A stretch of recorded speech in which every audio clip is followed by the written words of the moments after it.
Simon, your first quarter wasn't that of a team that hasn't played a final for 12 years. It was a brilliant start.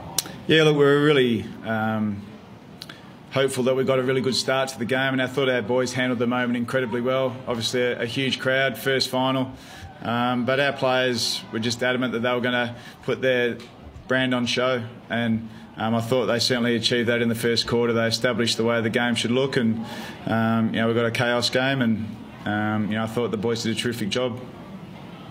How does that rank up the pressure? How does that rank compared to what you dished up this year? You're pretty close to your bet.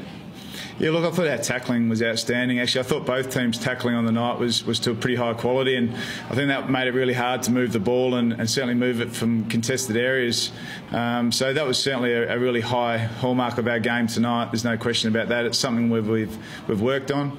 But yeah, and that was a big part of establishing the Melbourne game, the one that we wanted. And to Geelong's credit, they kept coming. You know, we never felt really comfortable in the game. They certainly threw some different things at us in terms of looks, in terms of the game. So they challenged us a lot, and like good teams do, they kept coming. Was there a moment you knew you were on? Oh, just when we had our hunt and our tackle and our pressure, and early in the game, I thought they handled that moment really well, and I think that was a really good indicator that our boys were ready to play. James Harms turned in another big performance, this time on Selwood, and you can see it getting to him as well. Yeah, look, he did. He's done some great jobs, Harms. He's certainly improved as a player. He ended up going to Dangerfield in the last quarter, but he's not only good at his defensive job that he does through the midfield, but he also helps us offensively through the middle of the ground. So, he did a great job. He's certainly a much improved player, James, and he continues to grow as that. But I thought our mids in general played a really accountable style of footy tonight, and certainly helped us go a long way to defending the way we did. Can you take us through that mindset during the second quarter when you just kept peppering the goals and couldn't make the most of it? You could quite easily have taken probably a 10-goal lead into half time. Yeah, it was frustrating because just sometimes you have games like that where I thought our connection early in the game was terrific, and then in the second quarter we probably had chances to connect. We just didn't execute very well. Our fundamentals dropped away, so that was frustrating. There's no question about that, but it's also a good sign that the players they kept wanting to play. They weren't getting overawed by that, and they weren't getting stressed by it. And at half time there was a real calmness about the group about how they wanted to attack the second half. Sam Weaver, how impressed were you for him to really taking his chance in the last 3 weeks and stand up, especially in the early stages? Oh, look, he's terrific, Weed. I thought Weed and Tommy, to be frank, as key forwards were outstanding. But Weed's really improved his game. He's done a lot of development at the VFL, and it's credit to that development program that we've got to develop his body and develop his game to a state where he can really stand up for us in a final. And he certainly took his moments tonight. You said you played with a lot more freedom since that win in Perth a couple of weeks ago. So how important was that, and has it changed the dynamic of the group and the feeling around the club? Sorry, what was the question? The win in Perth a couple of weeks ago. Since then, seemed to be playing a lot more freedom. Certainly the belief built off the back of that game, there's no question about that. That was a pretty big hurdle for us to get through that win in Perth. We'd played in a lot of games where expectation was high and we'd probably fallen short at times, but we knew we weren't that far away, and getting over that hurdle was certainly a big step for this footy club in building that belief and confidence in certainly the way we play. So that's given us a bit of momentum heading into this new tournament, and we're one game in, and we know we've got a really formidable opponent next week, in the Hawks. So really strong footy club, well coached, so we know what we're up against. Jack Viney making his return tonight. Once he got into the swing of things, it felt like it almost never left. Yeah, look, that's just the way he plays. He's built to play with that intensity around the ball. He's a true professional, and he's had a 5-week preparation, and it's real credit to our high performance staff and our medical team to design a program that enables him to play the way he played. I think he had 11 tackles on the night, and just his intensity around the ball really led the way. Any injury concerns at all? No, I think we're all clear, which is good. So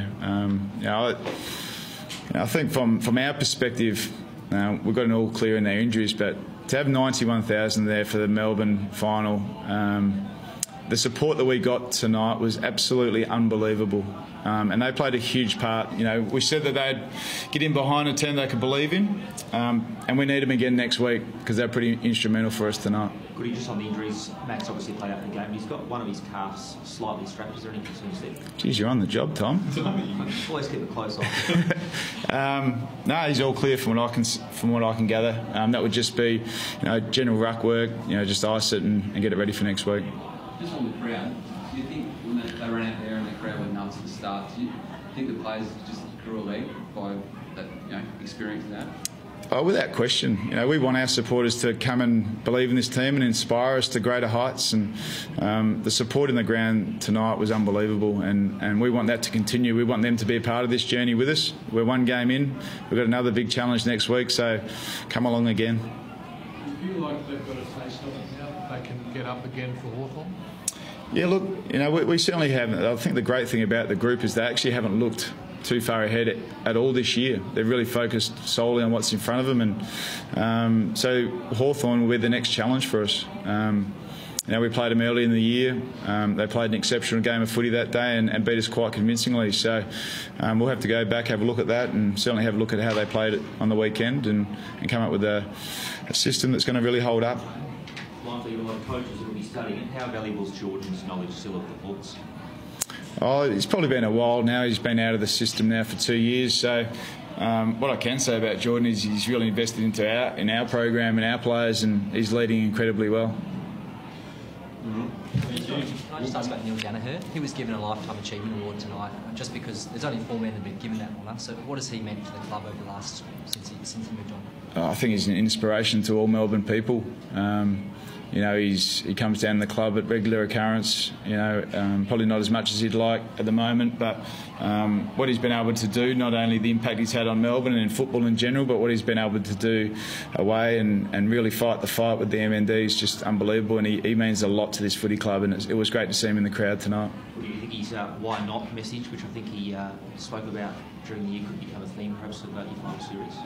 Oh yeah, look, we'll focus on this week, but you've got to keep believing, and this team's got belief. So, onwards and upwards next week against the Hawks. Just one more at the moment with Melch and Selwood, third quarter. Do you feel that changed the game and put the momentum in your favour? Yeah, look, obviously they were having a shot at goal, and they probably did have a bit of momentum at that stage in the game, and the game was quite tight. So yeah, it was a big moment in the game. So went our way, which obviously you got a free kick played. It was right in front of us, so got a pretty good view of it.